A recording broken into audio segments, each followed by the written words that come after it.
iremos perdiendo funciones. En el nivel 1 tendremos una sedación mínima, una ligera ansiolisis que nos mantendrá respirando. Bueno amigos, bienvenidos a una nueva retransmisión. Ya es my copilot. Nuestra tensión arterial se verá cada vez más. Vamos a probar acetoborsa Evo, pero esta vez no. Me acojonado antes, hermanos, porque el volante tenía como una holgura, ¿sabes? Como que no estaba centrado. He tenido que volver a reiniciar los valores originales. Muy raro, ha sido muy raro, no estaba centrado. Así vamos a probar ahora. Procedimiento que vayamos a realizar. A ver cuál podemos pillar. Vamos a ordenar por... Bien, la anestesia general se basa en este triángulo. Joder. ¿Vale? Este triángulo lo que determina son los tres grandes grupos de fármacos que vamos a utilizar durante la anestesia general, buscando una hipnosis, anestesia y relajación neuromuscular para que el cirujano pueda abordar el sitio quirúrgico con mayor facilidad. Vamos a empezar por el gran bloque, que es la hipnosis. Vamos a hablar de los fármacos hipnóticos. Dentro de los fármacos hipnóticos tenemos dos formas de anestesiar o de hacer hipnosis en nuestro paciente, a través de anestésicos intravenosos y a través de anestésicos inhalados. Empezaremos por los anestésicos intravenosos. El más conocido es el propofol y de hecho es el más usado en el... Ya os había dicho, no para de hablarme de mandanga esta mujer. Como la gran mayoría de los anestésicos intravenosos, y tiene una Yo no digo nada. reacción muy rápida en cuestión Bueno, de a ver, segundos. si esto ¿Con va qué mal. dos cosas nos tenemos que quedar del propofol? La primera es que tiene Vamos directos a una carrera. importante hipotensión y es depresor miocárdico, por lo tanto no será de elección en pacientes que estén con inestabilidad hemodinámica. Y luego hay que tener en cuenta que el propofol, por los componentes del fármaco, todos los excipientes que lleva, puede contener soja y huevo, y esto es muy importante. ¿Soja y huevo, bebé? De cara a posibles alergias. Como veis, no nos estamos adentrando tampoco en grandes conceptos de la farmacología de estos es para la inducción rápida, diría yo. No es rentable adentrarse Cuando están iremos revisando pequeñas pinceladas inestables que son hemodinámicamente, muy preguntables, ¿de acuerdo? porque dan Pasamos al inestabilidad etomidato. El hemodinámica. etomidato, de nuevo, actúa sobre los receptores GABA, que son receptores inhibitorios. ¿Ves? Es de elección en politrauma, porque hay que hacer la inducción rápida, sangrado masivo, shock séptico, cirugía cardiovascular. Hemodinámica que se mantiene con su uso. Por eso Coño, es de si lleva elección esto. en pacientes inestables, en cirugías urgentes, Me da un sangrados, pana con la chica esta. shock séptico, Hostia, ¿cómo se me ha ido? todo lo que nos pueda inestabilizar, vamos a preferir. Vale, bebé, prepárame una inducción rápida porque creo que voy a acabar yo en politrauma, seguro. Los que vamos a usar al principio del viaje, en la inducción, y los que vamos a usar en el mantenimiento de la sedación, que sería... Bueno, veis que en el Evo se mantiene la tradición de los coches de choque. Mira, esa canción la voy a buscar. Durante la fase de mantenimiento de la anestesia, solo como inductor. ¿Por qué? Puesto que se ha visto que en infusión continua y durante tiempos prolongados puede inducir una insuficiencia suprarrenal. Por eso su uso se ha quedado completamente relegado en esa fase de la anestesia. Pero es muy buen inductor. Madre de Dios. Pasamos al midazolam. El midazolam es una benzodiazepina que también actúa sobre los receptores de GABA, y una de sus grandes características, y que lo hace muy interesante como estas benzodiazepinas, es que tiene un mayor poder anestésico que otros fármacos hipnóticos. Este fármaco también tiene una característica, y es que no lo vamos a usar en todas las fases. Midazolam no mola, El hermano. midazolam, por el tiempo total de acción, que pueden ser de unos 3 a 5 minutos, lo convierte en un mal inductor. No es que no podamos utilizarlo como inductor, pero tenemos en el mercado otros fármacos que son mucho más eficientes que el midazolam. Sin embargo, el midazolam sí que lo utilizamos de mantenimiento. Es verdad que es un fármaco que se aleja un poco del manejo de su uso en quirófano, y lo utilizamos más en las unidades de cuidados intensivos, precisamente para sedaciones muy prolongadas. Lo que sí se usa en quirófano es para combinarlo con otros tipos de anestesia que veremos más adelante, porque es muy buen ansiolítico. pero lo utilizaremos simplemente para mantener un nivel de sedación. Si recordamos la diapositiva anterior, un nivel de sedación 1, que lo que buscamos es que el paciente esté tranquilo, ¿vale? Nunca buscaremos inducir con midazolam. Y aquí tenemos una pregunta. Esta pregunta es propia mía para hilar un poco con el siguiente fármaco. ¿Cuál de los siguientes hipnóticos no actúa sobre los receptores GABA? La ketamina. Y ese es la ketamina. La ketamina es un fármaco que actúa sobre los receptores NMDA y su principal característica es que produce una anestesia disociativa. Es decir, vamos a tener un paciente que se mueve, que respira, pero que no va a estar enterándose absolutamente de nada, no es consciente de lo que está ocurriendo. Bebé, pero ¿por qué me cuentas estas cosas a mí? Sea muy atractivo para determinados procedimientos en los que no queremos que se produzca una depresión respiratoria. ¿Qué otros efectos tiene? Pues aumenta el gasto cardíaco, aumenta la tensión, aumenta la frecuencia cardíaca, con lo cual esto nos permitiría poder utilizarlo en un paciente inestable. Y luego tiene otros usos fuera del quirófano por su acción broncodilatadora. De hecho, es uno de los, en los escalones del broncoespasmo refractario se utiliza. Madre mía, cómo se va este coche, se va como un calcetín, Otros anestésicos intravenosos tenemos los barbitúricos y la dexmedetomidina o dextroamphetamina. Los fármacos no tienen una gran importancia en quirófano, tienen un manejo para patologías concretas y por lo tanto dejo ahí la diapositiva, pero no es importante que nos centremos en esto. Vale, y de pasamos acuerdo. a otro gran bloque de anestésicos, que estos son los anestésicos inhalados. Estos anestésicos, ¿De qué me hablas? ¿De qué me hablas, son bebé? por excelencia fármacos que están en el quirófano. Yo no quiero droga, bebé. Constantemente durante las cirugías. Un concepto importante de conocer es la concentración alveolar mínima. La concentración alveolar mínima de un anestésico inhalado realmente es el porcentaje de gas al que se suprime el movimiento en el 50% de los pacientes en respuesta a una incisión quirúrgica. Al final, ¿esto qué significa? Al final es un número que va a reflejar la presión parcial cerebral que hay de ese gas. La concentración de gas en el cerebro, al fin y al cabo. La diferente CAM que tiene cada gas va a permitir comparar la potencia de los anestésicos inhalados. Un concepto muy importante a tener en cuenta cuando hablamos de los anestésicos inhalados es la CAM de cada uno de ellos. La CAM al final lo que va a reflejar es la presión parcial del gas que hay en el cerebro, es decir, la concentración de gas en nuestro parénquima cerebral.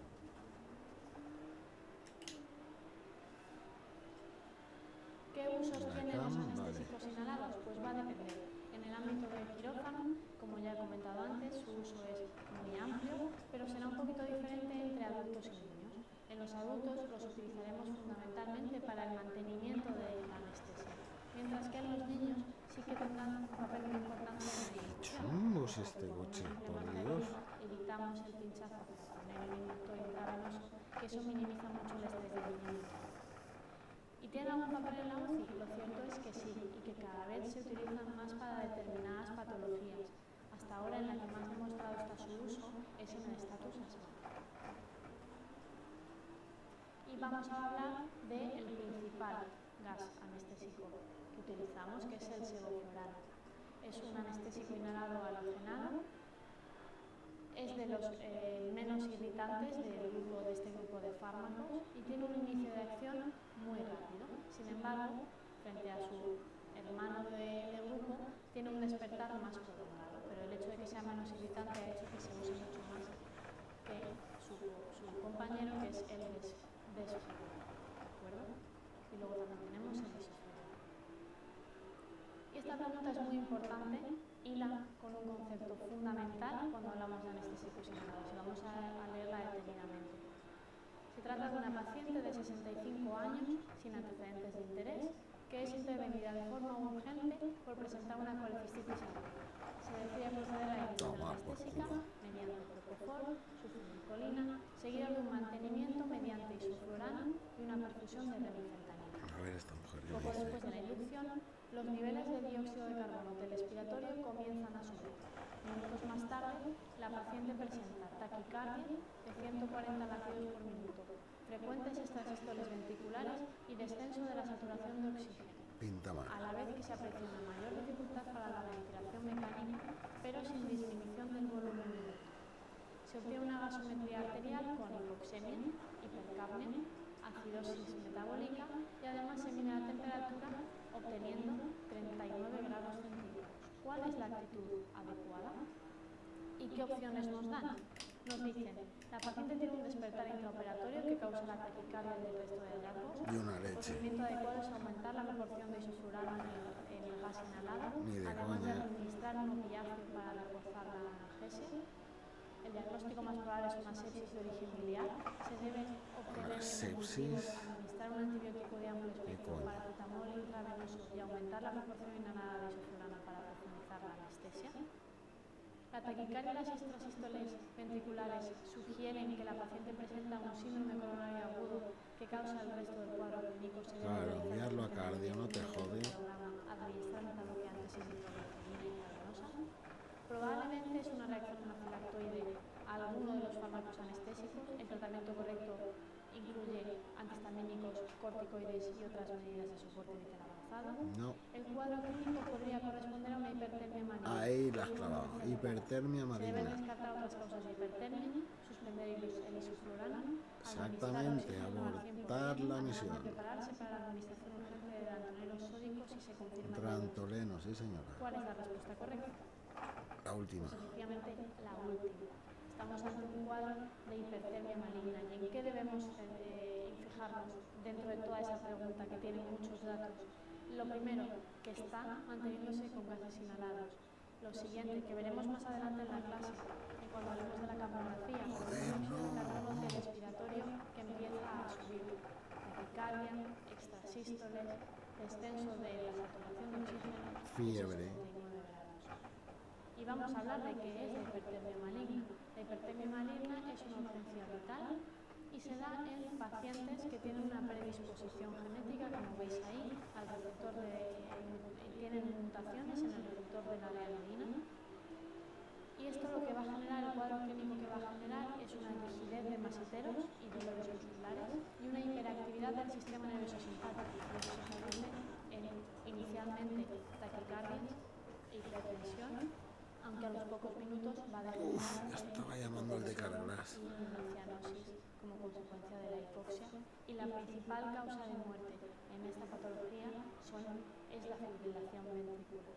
¿Vale? Esa hipertermia ya es un signo tardío de este cuadro clínico. En la analítica, en las gasometrías, lo que nos han descrito en la pregunta, hipercapnia y aumento de lenta ida de CO2, son hallazgos mucho más precoces y mucho más sensibles de los que tendremos que estar atentos durante la cirugía. De lenta ida, ya os digo, de la capnografía. Vale, a llamar al de Carglass. Tendremos una insuficiencia renal aguda, una rabdomiólisis y otras alteraciones que podéis ver en la diapositiva. Importantísimo, porque nos pueden confundir con esto. Es el diagnóstico diferencial con otra patología preguntable, que es el síndrome neuroléptico maligno, que cursa con hipertermia, rigidez extrapiramidal y alteración del nivel de conciencia. Dato que me va a hacer sospechar entre una u otra, el fármaco que genera ese cuadro clínico. Cuando me hablan de un síndrome neuroléptico maligno, me estarán hablando de un paciente que toma antipsicóticos atípicos y no de un paciente que se ha sometido a una cirugía con anestésicos inhalados. Y aquí tenemos otra pregunta de la hipertermia maligna. Durante la anestesia general, la temperatura del paciente ha ido subiendo y usted concluye que está ante un cuadro de una hipertermia maligna. Referente a esta complicación, señale cuál es la afirmación cierta. Está producida por el uso de anestésicos halogenados y relajantes musculares no despolarizantes, debe tratarse con benzodiazepina. Está producida por barbitúricos y opioides, debe tratarse con danzonelo. Está producida por anestésicos inhalados, halogenados y relajantes musculares despolarizantes, debe tratarse con danzonelo. Está producida por ketamina, anestésicos locales, no tiene tratamiento. Bueno, ya con esta pregunta podríamos descartar con método MIR algunas opciones. Vamos a ir un poquito más rápido. y vamos a desvelar cuál es la correcta. La correcta es, efectivamente, que está producida por anestésicos halogenados y relajantes musculares despolarizantes y debe tratarse con mantenimiento. Efectivamente, todos los gases que acaben en fluorano van a producir o predisponen a sufrir este síndrome. ¿Y cómo debemos tratarlo? Fundamental que quitemos el gas, que iniciemos oxigenoterapia al 100% y el antídoto, que efectivamente es el lantiaderm. Y aquí volvemos a recuperar el síndrome neuroléptico maligno, porque como veis, el tratamiento es el mismo. Así que en una pregunta es muy probable que nos intenten confundir con estas dos patologías y deberemos centrarnos siempre en el fármaco que desencadena el cuadro. Bien, habiendo hablado ya de la hipnosis, vamos a pasar a otro gran grupo de fármacos que son los relajantes neuromusculares. Los relajantes neuromusculares lo que pretenden es interrumpir la transmisión nerviosa en la placa motora, con la intención de facilitar la intubación ¡Ay, mierda! Le estaba dando. y la musculatura oponga resistencia. Bebe, llama al de Carglass. Fundamental. Debemos tener al paciente bien sedado y bien analgesiado cuando vamos a colocar un relajante muscular, porque imaginaros que os tienen a vosotros completamente paralizado y despierto. Eso es una auténtica agonía. Y en un paciente que está conectado al ventilador, al respirador, No te digo nos nada. va a poder decir. ¿Cómo nos vamos a poder enterar de que el paciente no está bien sedado? Como veis ahí, ese monitor pues podría ser el de un paciente que está mal sedado pero relajado. Veremos que es un paciente que está taquicárdico, que está taquimnéico, que está muy hipertenso. En ese caso tendremos que aumentar la sensación. ¿Vale? Todos los relajantes musculares van a actuar sobre el mismo receptor, el receptor de la acetilcolina. ¿Pero qué les va a diferenciar? El efecto que produce la unión de cada uno de los fármacos. Y con eso diferenciamos los dos grupos, los fármacos despolarizantes Creo que me voy a y los poner los fármacos cascos, no ¿sabes? despolarizantes. Vamos a empezar con el primer grupo, los despolarizantes. Tienen una acción Así agonista mejor. transitoria. Así Lo que oiré van a mejor hacer la es hostia. unirse al fármaco, producir la despolarización de la placa motora, pero no impiden que nuevas moléculas de acetilcolina se vuelvan a unir a esos receptores. Este es la succinilcolina. ¿Vale? Y es característico que cuando usamos este tipo de relajantes musculares, al principio, cuando estamos colocando el fármaco, veamos que el paciente tiene fasciculaciones o incluso contracciones involuntarias que son reflejo de la despolarización. ¿De acuerdo?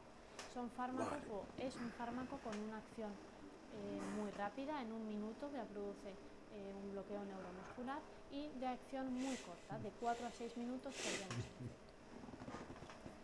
Este fármaco, por su rápida acción, pues es candidato a ser usado en intubaciones que deben ser rápidas. Ya hablaremos de lo que es una secuencia rápida, pero bueno, este sería candidato a utilizarlo. El metabolismo lo podéis ver ahí, es a través de las pseudocolinesterazas, y ahí tenéis algunas reacciones adversas. No me voy a meter porque queremos quedarnos con datos concretos, ¿de acuerdo? Y lo fundamental de la succinilcolina es lo primero que hemos comentado. Es que ni al mínimo coges esa curva. Esto sí que es fundamental, ya lo hemos visto en la pregunta anterior. Contraindicación absoluta para el uso de la succinilcolina es el tener un antecedente de hipertermia maligna, o bien en la familia o bien en la historia clínica del propio paciente. Tampoco se recomendará su uso en el grupo de pacientes que veis justo en el recuadro inferior, no nos gustará ni en politraumatizados, ni en sépticos, ni en quemados, ni en enfermedades de la motoneurona, ¿vale? Pero su única contraindicación absoluta está que os he comentado. Pasamos al otro grupo de fármacos de los relajantes neuromusculares, que son los no despolarizantes. ¿Estos qué efecto van a tener sobre el receptor acetilcolina? Se van a unir y van a antagonizar el efecto. En este caso no va a haber despolarización, va a haber inhibición del receptor. Van a bloquear la contracción muscular. Y ahí veis dos de los fármacos más importantes, que son el rocuronio y el cisatracuro. Son de acción rápida también, en un minuto, igual que la succinilcolina. Sin embargo, su acción es más prolongada. Puede durarnos en torno a 45 minutos hasta una hora.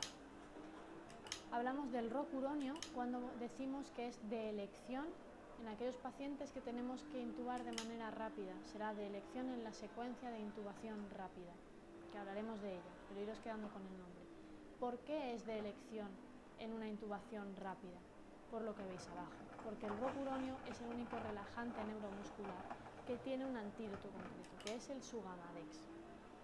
Es importante saber que una vez yo he utilizado Sugamadex, no voy a poder volver a utilizar rocuronio, puesto que esa molécula me va a desplazar el rocuronio de los receptores, pero no me va a permitir que nuevamente el rocuronio se vuelva a unir. Y esto es importante porque si en una cirugía el paciente ha sido revertido con Sugamadex, si por algún caso yo necesito posteriormente, en las siguientes horas, volver a relajarle, no podré utilizar el rocuronio. Eso hace que el rocuronio sea uno de los grandes preferidos, pero ¿no puedo revertir otros relajantes neuromusculares? Bueno, voy a poder revertir los relajantes no despolarizantes, es decir, el cisatracurio, el atracurio. Esos sí que los voy a poder revertir con la combinación que veis en la diapositiva.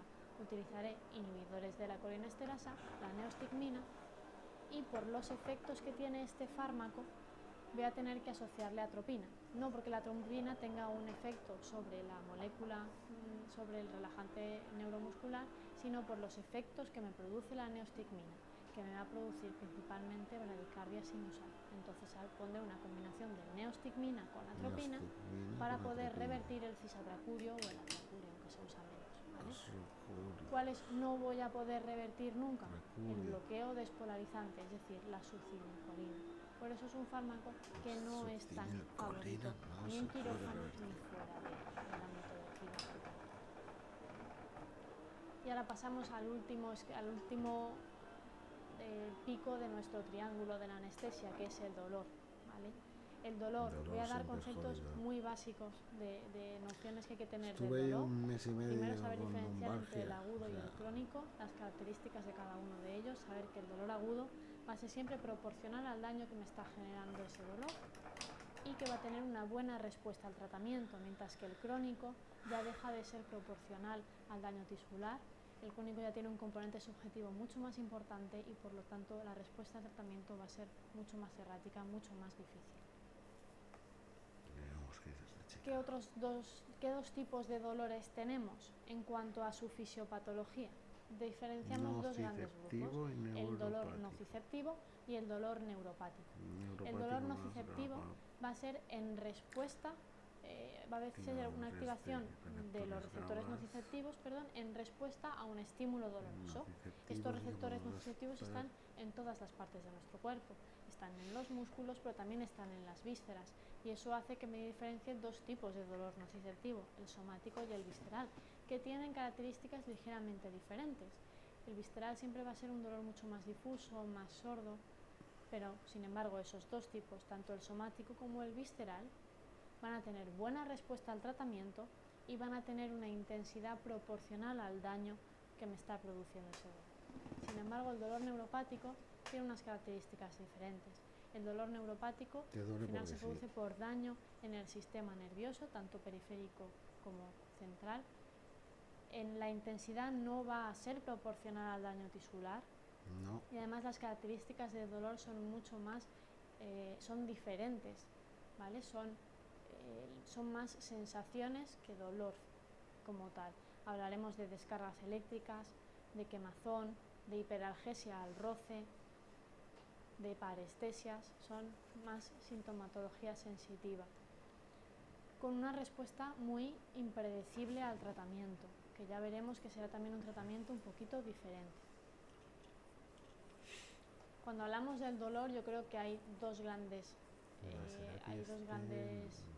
imágenes que nos vienen a la cabeza y son las que tenéis ahí en la diapositiva, ¿no? Por un lado, la escala analgésica de la OMS. La OMS define una escalera analgésica en el que establece tres niveles. Un primer nivel, un primer escalón en el que vamos a tener analgésicos convencionales, digamos, como son el paracetamol, el Nolotil o los AINES. Escalaremos, cuando ya tenemos un dolor moderado o intenso, a un escalón de opiáceos débiles, que veis ahí como el tramadol o la codeína, y luego ya un último escalón en el que tenemos los grandes opiáceos, ¿no? Tenemos la morfina, tenemos el fentanilo, el remifentanilo o la oxicodona. Bien, lo que esta escalera analgésica refleja es que a medida que yo voy subiendo en intensidad el dolor, puedo ir añadiendo escalones terapéuticos a mi tratamiento, ¿no? Combinando primer escalón con segundo escalón, pero ojo, porque yo no podré combinar segundo escalón con tercer escalón, que lo veis reflejado ahí en la imagen. Nunca podré combinar dos tipos de opiáceos, ¿de acuerdo? Eso es importante y es un concepto fácilmente preguntable.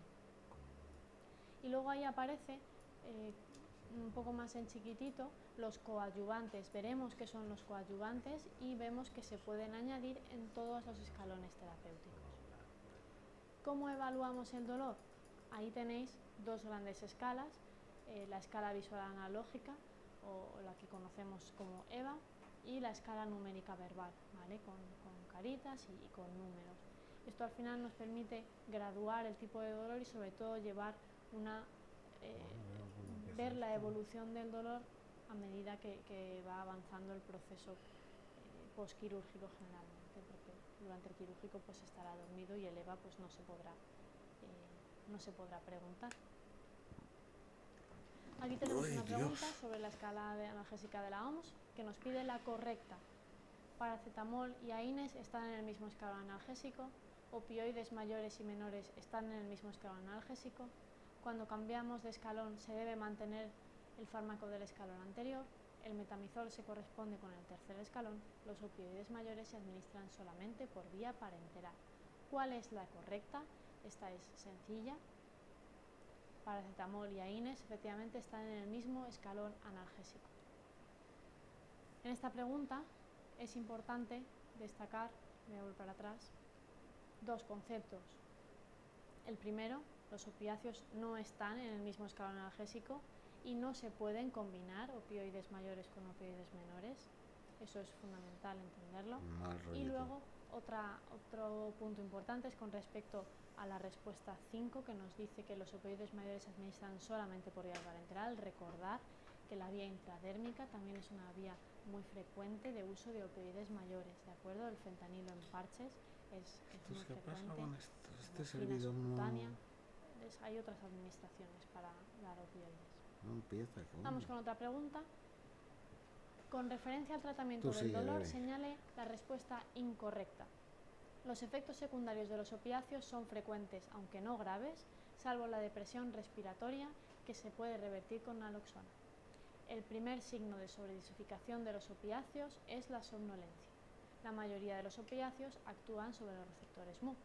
La normeperidina, metabolito de la petidina, puede provocar hiperexcitabilidad refractaria a la naloxona.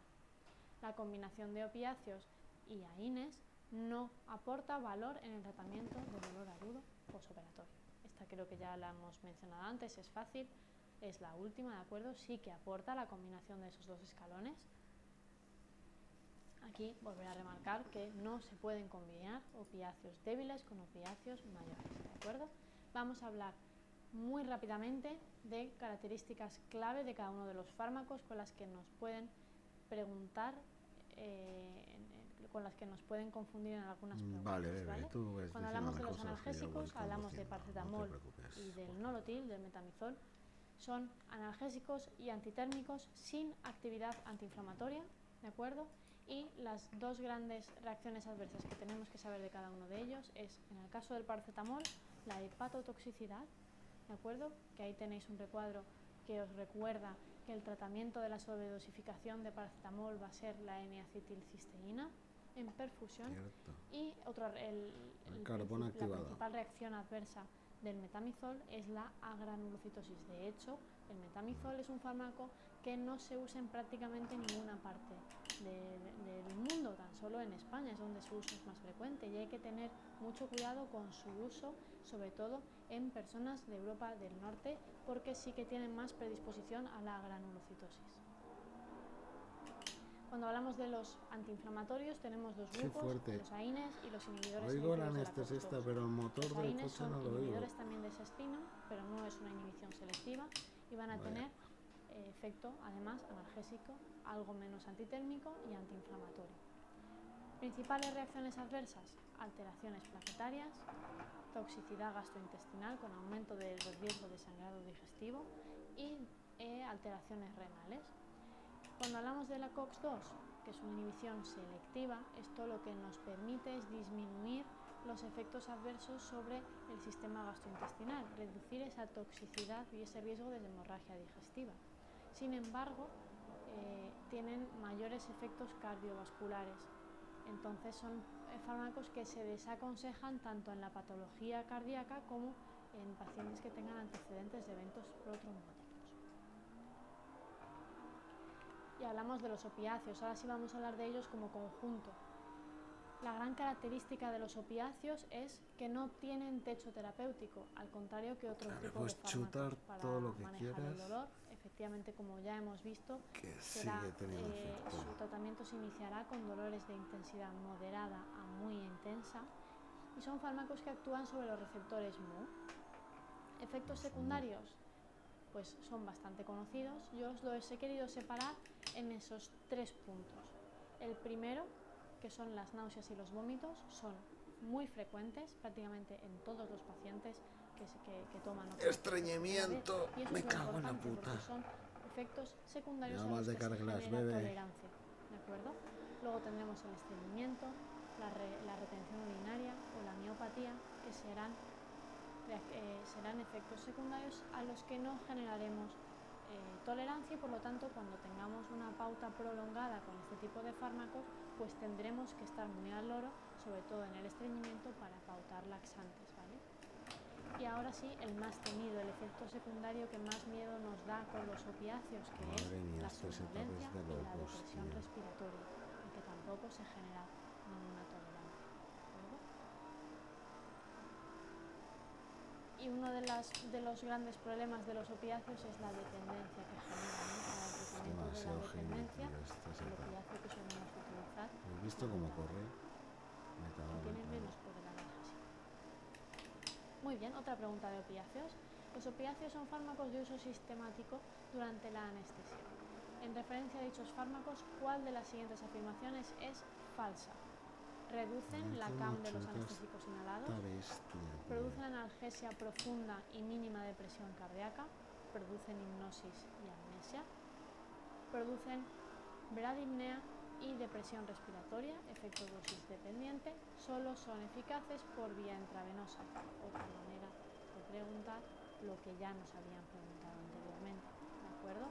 Aquí es importante que nos quedemos con las características anteriores que nos dan en las otras respuestas, que no habíamos hablado de ellas, como que reducen la concentración de la CAM de los anestésicos inhalados, tengo que utilizar menos cantidad de anestésicos inhalados, me producen analgesia profunda y producen cierto grado de hipnosis y de amnesia. ¿Qué fármaco funciona como antídoto frente a los opiáceos? Ya lo hemos visto. Naloxona. La naloxona, ¿de acuerdo? Aquí es importante que también nos quedemos en mente con los otros fármacos, porque es muy frecuente confundir la naloxona y el flumacenilo. Igual no tanto cuando estamos estudiando, pero luego en el hospital, como usamos mucho nombre comercial y son dos fármacos que se utilizan en la misma situación, que es la intoxicación, pues te dicen hemos puesto anexate y ya muchas veces no sabes si el anexate es la naloxona o es el flumacenilo, ¿de acuerdo? Saber que el antídoto del opiáceo es la naloxona y el antídoto de la benzodiazepina es el flumacenilo, que es el anexate, flumacenilo. Y ahora hablamos de esos coadyuvantes que habían aparecido ahí que podemos incorporar en cada uno de los escalones de la terapia del dolor. Ahí tenemos pues un gran grupo de fármacos que son los corticoides, que tienen una potente acción antiinflamatoria, aunque también tienen una acción antiemética que veremos más adelante, es muy interesante en la anestesia. Luego tenemos fármacos anticonvulsionantes, pregabalina, gabapentina, carbamazepina, oscarbamazepina. Realmente son fármacos que no se utilizan tanto para las crisis epilépticas, pero sí se utilizan sobre todo para el dolor. Y luego tenemos los antidepresivos, amitriptilina, duloxetina, venlafaxina, y luego otros grupos, como veis ahí, la ketamina, que ya hemos hablado de ella anteriormente, la lidocaína, que es un anestésico local, la cromaemla o la capsaicina. Y a raíz de estos coadyuvantes os propongo esta pregunta del 2019. Mujer de 65 años que hace 3 meses presentó un cuadro de erupción cutánea vesicante sobre el dermatoma D6 derecho, acompañado de dolor intenso. Tras la formación de costras, el cuadro se resuelve y persiste un dolor moderado que se intensifica al roce y le impide el uso de ropa interior sobre el dermatoma afectado. En esta situación, ¿qué tratamiento no sería recomendable? Ahí tenemos 4 fármacos para el dolor. Aquí lo fundamental es identificar ante qué estamos. Y estamos ante una neuralgia posherpética, es decir, estamos ante un dolor neuropático. ¿Y qué características, qué cosas del enunciado nos hacen pensar en esto? Dolor de alta intensidad, moderado, que se intensifica al roce, hiperalgesia al roce, sobre un dermatoma afectado. Eso ya te hace pensar más en una distribución de un nervio, ¿no? Y nos dan esos 4 fármacos. Pues efectivamente el que no va a estar indicado es el ibuprofeno, ¿vale? Gabapentina, capsaicina y lidocaína serán 3 fármacos útiles para el dolor neuropático. Y vamos a revisar esta parte, porque habrá fármacos dentro de todos los que hemos visto que podremos utilizar para el dolor nociceptivo y otros que estarán indicados para el dolor neuropático. Y lo resumo en ese esquema. En el dolor nociceptivo, el analgésico por excelencia de primera elección va a ser el paracetamol. Ojo, porque el nolotil también es muy bueno para tratar el dolor visceral, ¿de acuerdo? Luego podremos optar por antiinflamatorios, por opiáceos, por corticoides dependiendo del tipo de dolor, pero evitaremos sobre todo coadyuvantes como los anticonvulsivantes y los antidepresivos, ¿vale? Por tener menor efecto, porque su principal uso va a ser precisamente el dolor neuropático, ¿vale? Son los fármacos de primera línea, anticonvulsionantes, antidepresivos, lidocaína local, lidocaína tópica y capsaicina tópica. Y como veis ahí, y lo hemos visto en la pregunta anterior, no son útiles los antiinflamatorios, ni los AINES, ni los inhibidores de la COX-2. Muy bien, para cerrar ya el bloque de la anestesia general, quiero hablaros de los conceptos que recogen este esquema. Vamos a empezar hablando de quirófano. En quirófano vamos a poder hacer 3 tipos de anestesia general. Una activa, que veis ahí, que realmente lo que nos habla es de una anestesia general, es el acrónimo en inglés de anestesia general, completamente manejada con anestésicos intravenosos. Una anestesia inhalatoria, completamente manejada exclusivamente con anestésicos inhalados, y luego tendremos la anestesia balanceada, que combinaremos fármacos intravenosos con gases. Generalmente la inducción la haremos con intravenosos y el mantenimiento lo haremos con gases, que suele ser prácticamente el día a día de casi todas las cirugías. Por otra parte, cuando hablamos de la anestesia general, en la UCI realmente no nos vamos a manejar en un nivel 5 de sedación, que es esa anestesia general. Vamos a hablar de nivel 4 de sedación, que es esa anestesia general. Vamos a hablar de niveles de sedación profunda, pero nunca una anestesia completa. Vale, de acuerdo. Y dependiendo del tipo de anestesia, del tipo de sedación que vayamos a hacer, priorizaremos o utilizaremos un tipo de fármacos u otros. Por eso se ha diferenciado entre sedaciones cortas o sedaciones en las que yo busco tener que despertar al paciente, que esto es un concepto que ya se ha preguntado, que son las ventanas de sedación, que al final lo que significan son retiradas de sedación, porque necesito ver la evolución, sobre todo neurológica, de ese paciente. Entonces, aunque esté grave, aunque tenga que seguir conectado a la ventilación mecánica, yo tengo que ir despertándolo cada día.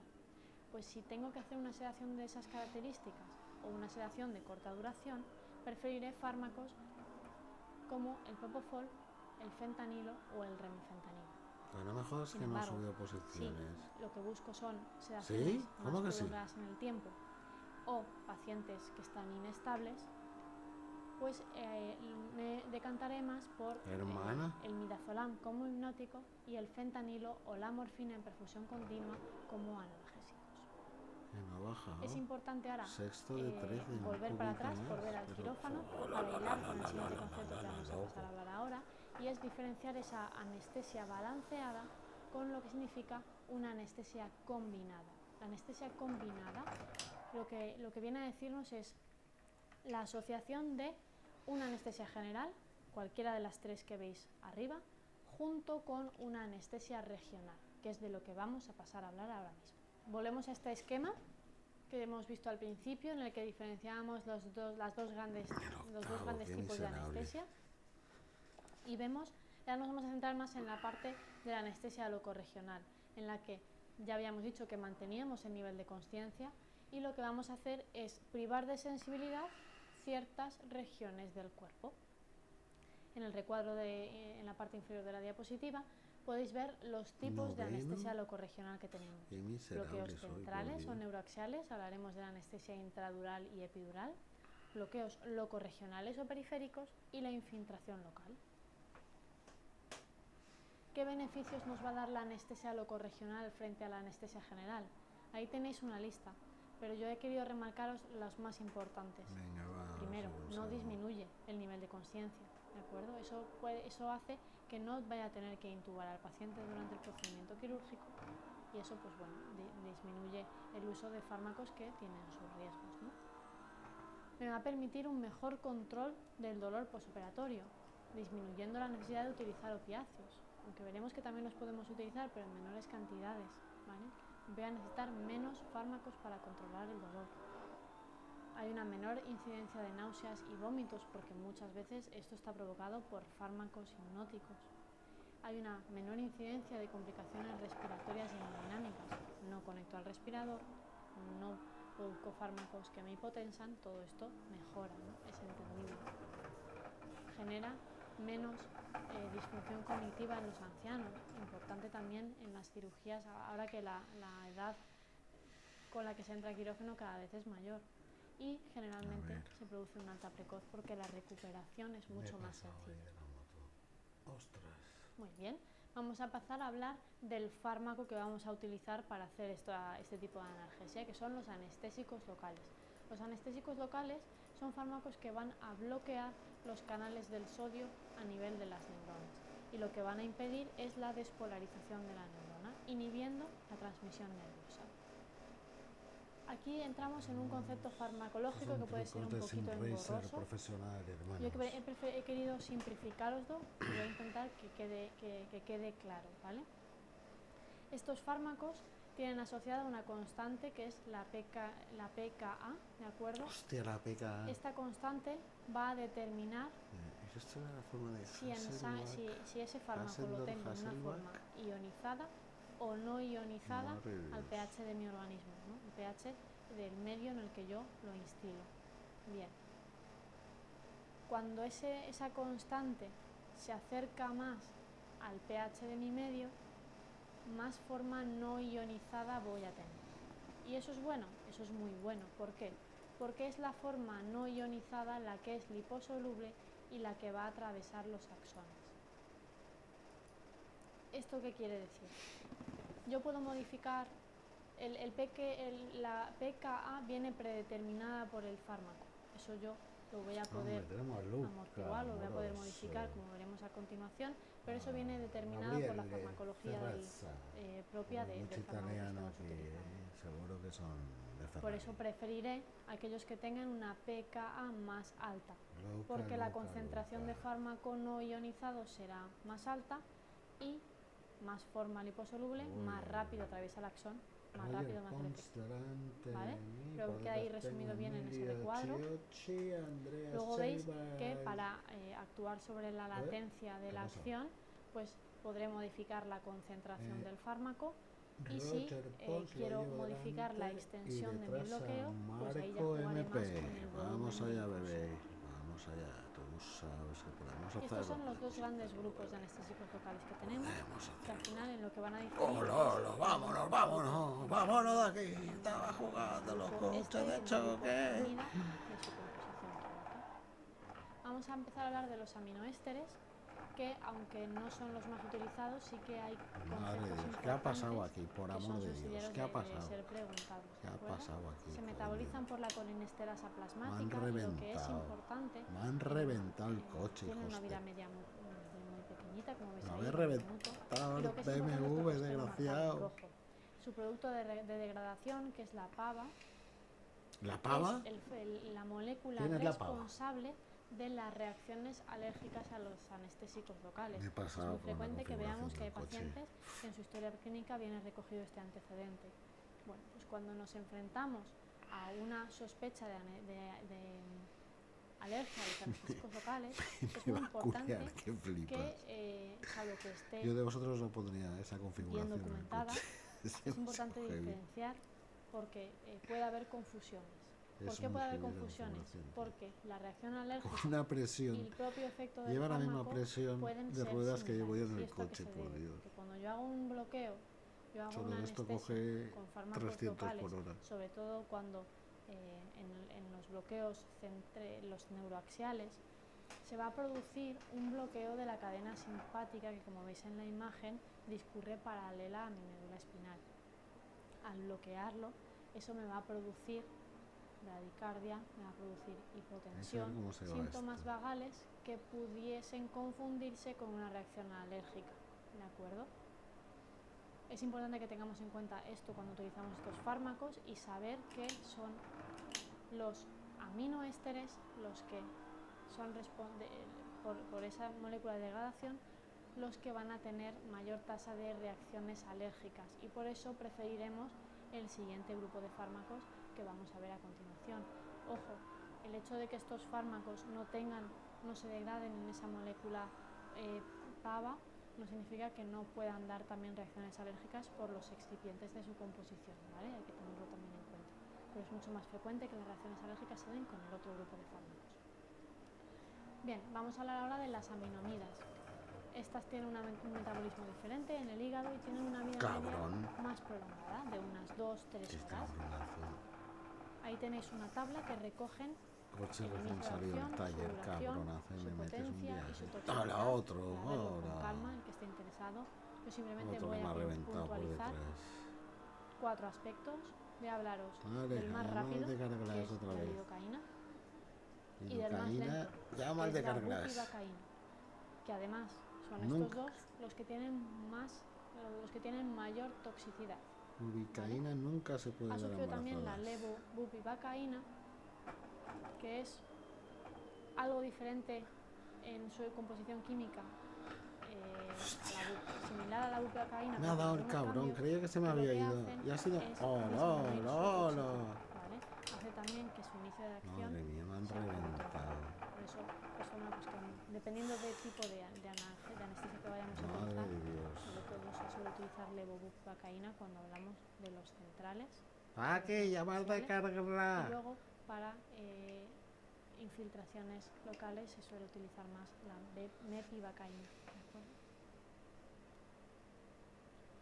Y los coadyuvantes a los anestésicos locales son fármacos que nos van a permitir alterar un poquito esa composición, esa pKa, no modificarla realmente.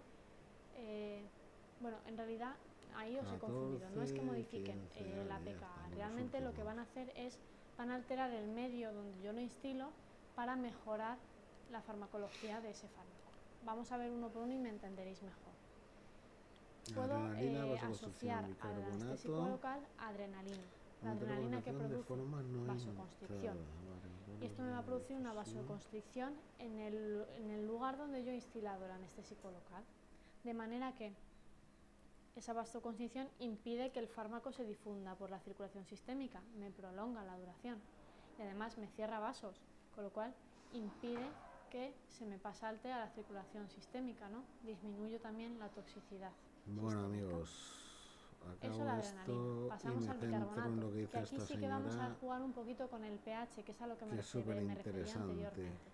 Si yo combino anestésicos locales con bicarbonato, lo que estoy consiguiendo es basificar el medio donde estoy instilando mi anestésico local. Y como si recordamos el cuadrito anterior, yo lo que quiero es que mi pKa se acerque lo máximo posible a un pH neutro, ¿no? Con esto lo que hacemos al basificar el medio es acelerar el inicio de acción, ¿de acuerdo? Y luego siempre podremos combinarlo con opiáceos que tienen acción analgésica directamente sobre los receptores. No estamos jugando con ningún efecto diferentes. Simpática, lo que pasa es que le Y gusta vamos a mucho las drogas. una pregunta que ya os anticipo es de un concepto también muy preguntado y muy importante. Estamos ante una paciente de 50 años, obesa, hipertensa, con enfermedad renal crónica, accidente cerebrovascular que se recuperó hace un año, al que se le está colocando un catéter de hemodiálisis en la vena subclavia abortamos, ya habéis visto lo que será la profilaxis de cetocorsa, 2 gramos de ¿no? cefalosporina intravenoso, se ha Pues venga, infiltrado la hasta zona la con próxima, metilbacaína vamos. y se han realizado